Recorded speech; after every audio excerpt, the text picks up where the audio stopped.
కరేడు ఘటనలో రైతుల పక్షాన పోరాటం చేయాల్సిన వైఎస్ఆర్ కాంగ్రెస్ పార్టీ ఇండోసోల్ పక్షాన పోరాటం చేస్తోందా? ఇండోసోల్ కంపెనీకి జగన్మోహన్ రెడ్డికి సత్సంబంధాలు ఉన్నాయా అంటే అవుననే సమాధానం ఇస్తున్నారు కొంతమంది రాజకీయ విశ్లేషకులు. ఈ నేపథ్యంలోనే ఇదే అంశం మీద మనం పూర్తి స్థాయిలో విశ్లేషణ చేసుకుందాం. ప్రస్తుతం మనతో పాటున్నారు ప్రముఖ రాజకీయ విశ్లేషకులు, ప్రముఖ సీనియర్ జర్నలిస్ట్ దుర్గా వడ్లమాని గారు. వారితో మాట్లాడదాం. దుర్గా, నమస్తే అండి. కరేడు ఘటనలో రైతుల పక్షాన పోరాటం చేయాల్సినటువంటి వైఎస్ఆర్ కాంగ్రెస్ పార్టీ ఇండోసోల్ పక్షాన పోరాటం చేస్తుందని, ఇండోసోల్ కంపెనీకి జగన్మోహన్ రెడ్డికి సత్సంబంధాలు ఉన్నాయి అన్నట్లుగా కొన్ని వార్తలు వస్తూ ఉన్నాయి. దీన్ని ఎలా చూడాలి? ఎలా చూడవేంటి, యథాతథంగానే చూడండి. ఎందుకంటే అసలు ఇండోసోల్కి 5,000 ఎకరాలు ఏ ప్రభుత్వం ఉండగా ఇచ్చిందండి? వైసీపీనే ఇచ్చిందిగా 2019 తర్వాత. కాకపోతే ఏంటంటే ఈ ప్రభుత్వం వచ్చాక బీపీసీఎల్కి అక్కడ 5,000 ఎకరాలు వెనక్కి తీసుకుని 8,000 ఎకరాలు ఇస్తుందని ఒక వార్త వచ్చింది మనకి. కాకపోతే ఏంటంటే అమరావతి మీద అంత ఉద్యమం చేసిన రైతులు కావచ్చు, మహిళల్ని కావచ్చు, అంత బాధ పెట్టి వాళ్ళకి సరైన ఏమనాలి వాటికి ప్రతిఫలం ఇవ్వకుండా వాళ్ళని ఏడిపించి పెద్ద ఉద్యమం కొనసాగింది. వాళ్ళని తొక్కిపెట్టి వాళ్ళ మహిళల మీద అరాచకంగా వాళ్ళు ఇదే వైసీపీ బిహేవ్ చేసి దాని మీద వాళ్ళ సాక్షి పత్రికలో ఛానల్లో పెద్ద పెద్ద కథనాలు ఇచ్చుకుని అసలు అమరావతి పనికిరాదు రాజధానిగా అంటూ వాళ్ళు ఒక 6 సంవత్సరాల పాటు ఇంకా నడుస్తూనే ఉంది. వాళ్ళు ఇప్పటికి కూడా రాజధానిగా వాళ్ళు అంగీకరించకుండా నెగిటివ్ కథనాలు ఇస్తూనే వస్తున్నారు. మరి అటువంటి జగన్మోహన్ రెడ్డి మేము రైతుల పక్షాన పోరాడతామని ఓ మిర్చి యార్డుకి వెళ్ళి, ఓ పొగాకు యార్డుకి వెళ్ళి, ఇప్పుడేమో తోతాపూరి మామిడికాయల గురించి మాట్లాడుతూ వాళ్ళకి సరైన గిట్టుబాటు ధర ఇవ్వట్లేదు మీరని ఇన్ని మాట్లాడుతున్న జగన్మోహన్ రెడ్డి కావచ్చు, జగన్మోహన్ రెడ్డి మీడియా కావచ్చు, ఈరోజు మళ్ళా ఈ ఇండోసోల్కి ఎందుకు ఇవ్వరు అని వాళ్ళు కథనాలు ఇస్తున్నారు. అంటే దీన్ని ఏ విధంగా చూడాలి అంటే మీరు అన్నట్టుగా ఇండోసోల్ ఓనర్స్ ఎవరైతే ఉన్నారో వాళ్ళు జగన్మోహన్ రెడ్డి మనుషులు. అసలు యాక్చువల్గా జగన్మోహన్ రెడ్డి బినామీ ఇండోసోల్. జగన్మోహన్ రెడ్డే తన తరఫున వేరే వాళ్ళని పెట్టి 5,000 ఎకరాలు తీసుకున్నాడు. ఎందుకని మీరు ఇవాళ దీని గురించి మాట్లాడుతున్నారు? కరేడు ఎందుకు ఇవాళ వార్తల్లో నిలిచింది అంటే ఇక్కడ ఓ పక్క కందుకూరు, ఓ పక్క సింగరాయకొండ, మధ్యలో ఈ కరేడు. ఈ కరేడు భూములు అనేవి చాలా మంచి సారవంతమైన భూములు. అక్కడ సంవత్సరానికి 2 పంటలే వేస్తారు.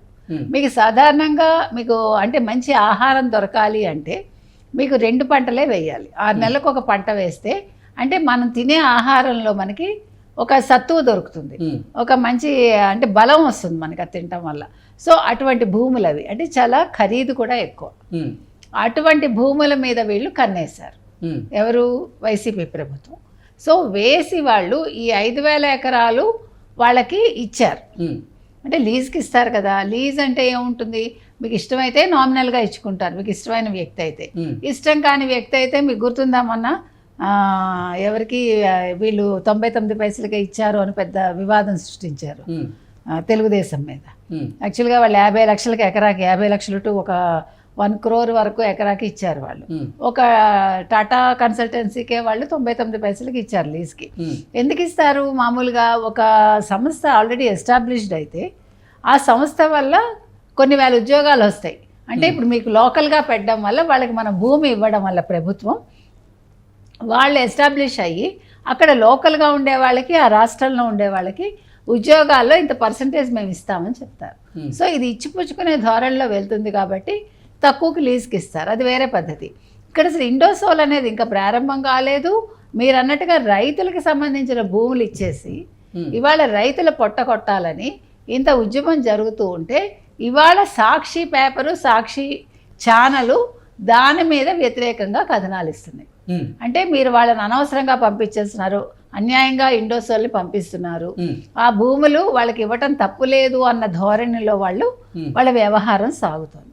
దీన్ని ప్రతి ఒక్కళ్ళు ఖండిస్తున్నారు. ఎందుకంటే రైతుల ప్రయోజనాలు మాకు ముఖ్యం, మాది రైతు ప్రభుత్వం మాది అంటే రైతులకు మంచి చేసే ప్రభుత్వం అని ఏ వైసీపీ అయితే చెప్పుకుందో అదే వైసీపీ ఇవాళ రైతుల కంట ఇండోసోల్ కంపెనీయే ముఖ్యం అనే ఒక ధోరణిలో వెళ్ళటం అనేది ఎంతవరకు సమంజసం అనేది ఇవాళ వస్తున్న ప్రశ్న. ఎగ్జాక్ట్లీ. అంటే రైతుల కోసం పోరాడాల్సినటువంటి వైఎస్ఆర్ కాంగ్రెస్ పార్టీ, రైతుల పక్షాన్ని నిలబడాల్సినటువంటి వైఎస్ఆర్ కాంగ్రెస్ పార్టీ రైతుల గొంతుకులు వినిపించాల్సినటువంటి వైఎస్ఆర్ కాంగ్రెస్ పార్టీ ఈరోజు ఇండోసోల్ గొంతు వినిపించడం ఎలా చూడాలి అంటే ఏం చెప్తారు? అంటే వీళ్ళ ద్వంద్వ వైఖరికి ఇది ఒక పెద్ద నిదర్శనం మనకి. అంటే ఇంతకాలం జగన్మోహన్ రెడ్డి మాటలు అబద్ధం అని మనం చెప్తూ వచ్చినవన్నీ కూడా ఇవాళ నిజమనే తేలుతోంది.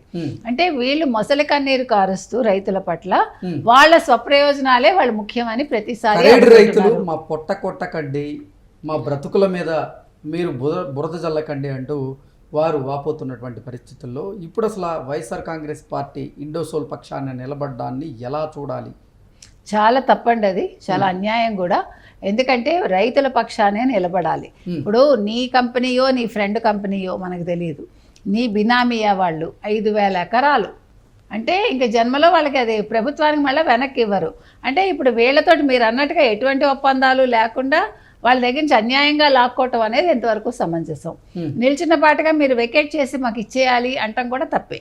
అంటే నేను అనేది ఒక విధి విధానాలు ఏవి ఖరారు చేసుకోకుండా, ముఖ్యంగా అసలు ఒక ప్రదేశాన్ని మీరు ఎంపిక చేసుకునేటప్పుడు, ఒక కంపెనీ పెట్టాలనుకున్నప్పుడు అక్కడ ఆ స్థానికుల మనోభావాలు ఏంటి, వాళ్ళు ఏమనుకుంటున్నారు, వాళ్ళు ఇష్టపడుతున్నారా లేదా అనేది తెలుసుకోవాల్సిన అవసరం ఉందా లేదా? ఏ ప్రభుత్వానికైనా ఖచ్చితంగా ఉంది.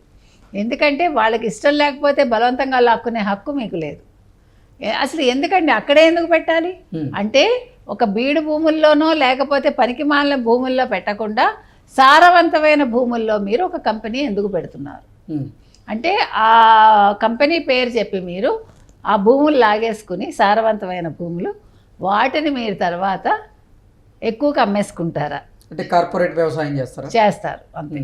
కార్పొరేట్ వ్యవసాయం చేస్తారు, లేదు రియల్ ఎస్టేట్ చేస్తారు, వాళ్ళు ఏమైనా చేస్తారు. అడిగేవాడేడి? మనం చూసాం కదా పెద్దిరెడ్డి ఎలాగా అటవీ భూమిలో ఒక పెద్ద ఇది కట్టుకుని, తర్వాత అదేమో పని వాళ్ళ కోసం కట్టించాను భవంతి అంటాడు, తర్వాత సజ్జల అతను కూడా ఆక్రమిస్తే అది వెనక్కి తీసుకున్నారు.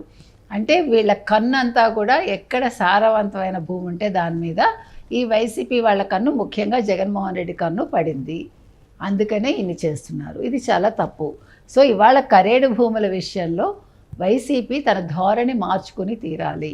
ఇండోసోల్కి వాళ్ళు వ్యతిరేకంగా రాయాలి తప్ప ఇండోసోల్కి మీరు భూములు ఇమ్మని రాయడం అనేది ఏ రకంగానూ కూడా సమర్థనీయం కాదని మనం చెప్తున్నాం. ఓకే అండి, థ్యాంక్ యూ సో మచ్.